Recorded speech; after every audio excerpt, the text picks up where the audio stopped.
तू म्हण छत्रपती म्हणजे घोषणा दे. छत्रपती शिवाजी महाराज की जय.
In 300 meters, turn right onto Tikona Fort Road.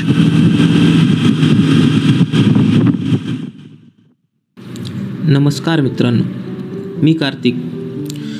गडावर जाण्यासाठी आम्ही पुण्यावरून कोलवण, हाडशी, पौड आणि मग तिकोना हे गाव आहे, जे हे तिकोना गडाचा पायथा गाव आहे. तिकोना पेठ गावातून पुढे आल्यानंतर आपल्याला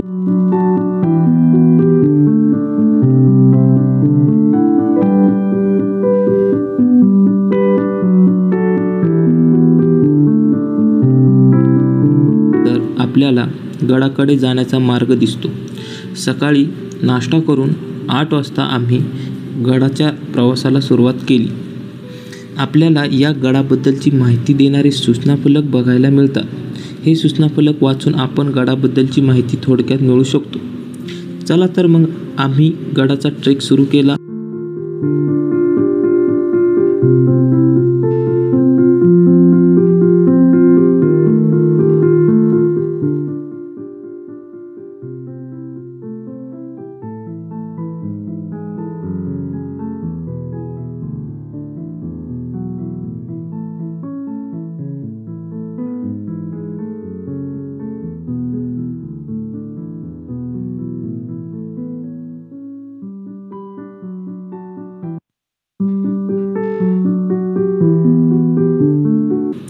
चला तर मग आम्ही गडाचा ट्रेक सुरू केला. अजित, अंकुश, अजय आणि मी. त्यावर थोडं वर चढून आल्यानंतर असा काही व्ह्यू दिसत होता. सर्वांचा अगदी जोशमध्ये प्रवास सुरू होता.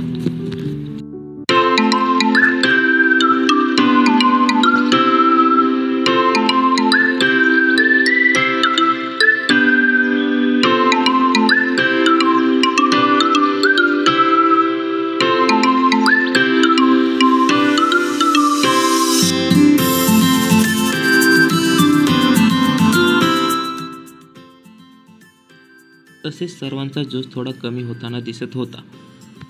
थोड्याच वेळात गडाचा पहिला टप्पा आम्ही पार केला. सर्वजण खूप आनंदात स्पीकरवर महाराजांची गाणी ऐकत ट्रेकचा आनंद घेत होते. मित्रांनो, गडावर आल्यानंतर आपल्याला गडावरील पहिल्या वास्तूचं अवशेष बघायला मिळतात. इथं आल्याच्या नंतर आपल्याला ही मेट बघायला मिळते. मेट म्हणजे काय तर गडावर जेव्हा येतात तेव्हा इथे तुमची तपासणी केली जाते. थोडक्यात महाराजांच्या काळात कोणताही निरोप असे किंवा संदेश घेऊन आलेला सैनिक त्याची तपासणी इथे होत असे.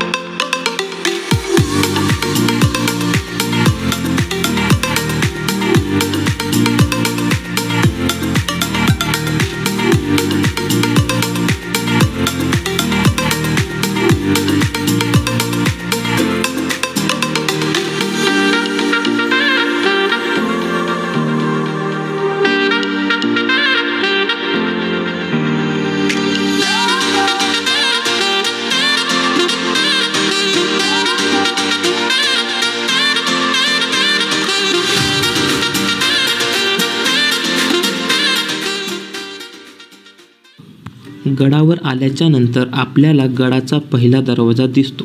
या दरवाजाचं निरीक्षण कराल तर एका कातळात खोदलेला असून आता इथे हा सह्याद्री प्रतिष्ठानच्या मार्फत नवीन दरवाजा बसवण्यात आला आहे. जेव्हा दरवाजातून पुढे जातो तेव्हा आपल्याला कातळात कोरलेली पहारेकरांची देवडी बघायला मिळते. त्या कातळामधून खोदलेल्या गुहेच्या दरवाजापासून आपण जेव्हा पुढे येतो तेव्हा आपल्याला गडाचा दुसरा दरवाजा लगेचच पाहायला मिळतो. आणि या दरवाजाचं नाव आहे वेताळ दरवाजा.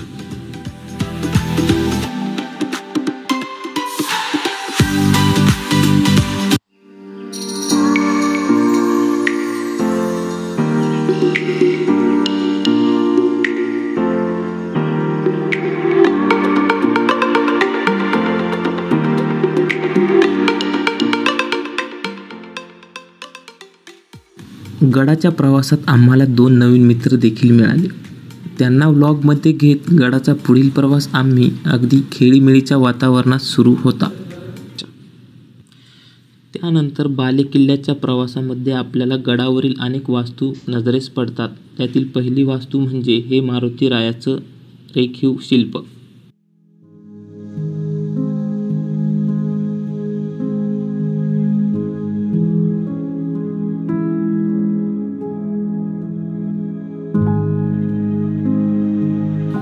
मारुतीरायाचं शिल्प पाहून थोडे वर आल्यावर वाटेत आपल्याला प्राचीन सदरेचे अवशेष पाहायला मिळतात.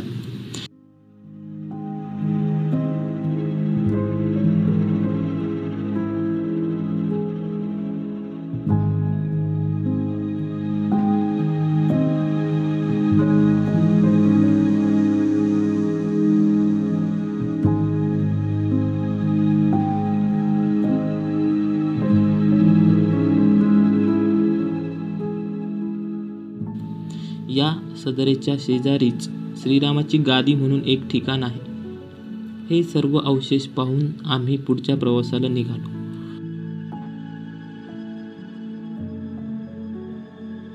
बालेकिल्ल्याच्या वाटेतच आपल्याला पूर्वीच्या काळात वापरात असणारा सोन्याचा घाणा बघायला मिळतो.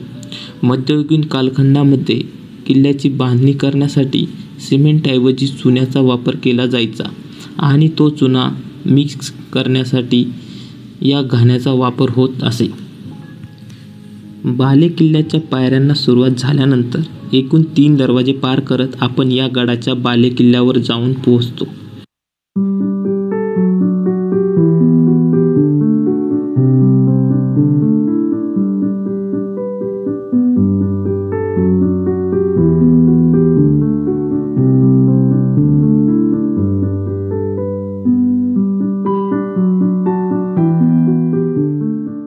छत्रपती शिवाजी महाराज की जय. जय भवानी, जय शिवाजी. जय भवानी, जय शिवाजी. धर्मवीर छत्रपती संभाजी महाराज की जय.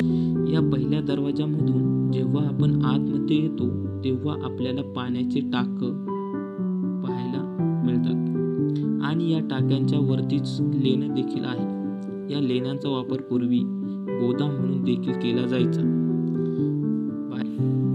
बालेकिल्ल्याचा पुढील पायरी टप्पा हा चढायला थोडा अवघड आहे. या खड्या चढाईच्या पायऱ्या चढून आपण बालेकिल्ल्याच्या दुसऱ्या दरवाजापर्यंत येऊन पोहोचतो.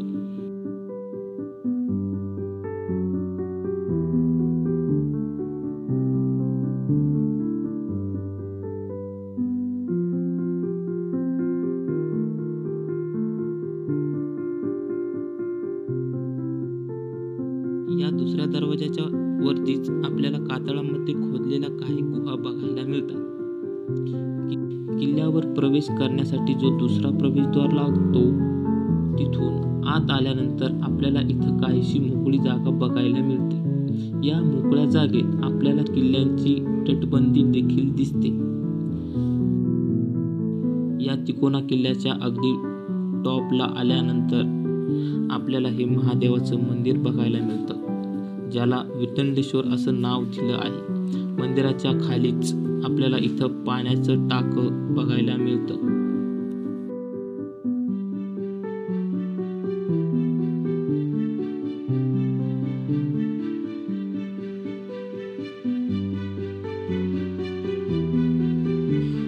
वितंडेश्वराच्या मंदिरात बाहेरच एका चौथऱ्यावर नंदी ठेवण्यात आला आहे. जेव्हा आपण मंदिराच्या आतमध्ये प्रवेश करतो तेव्हा समोरच महादेवाचं शिवलिंग आहे. त्याचं दर्शन घेऊन आम्ही गडाच्या वाटेला पुढे निघालो.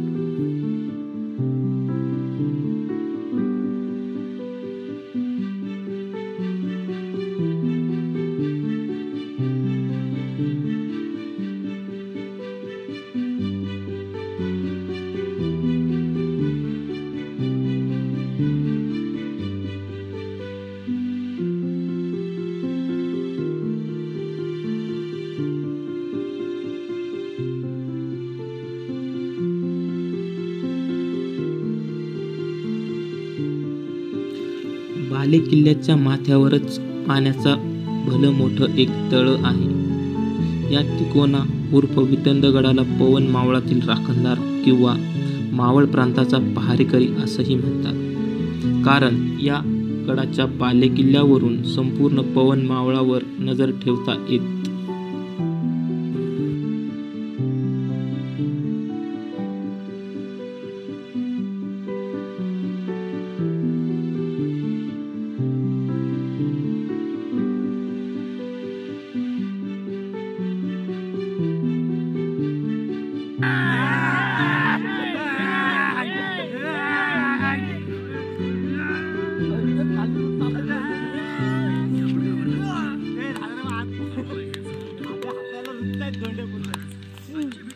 पंतांकडून निरोप झाला म्हणावा की आमची तब्येत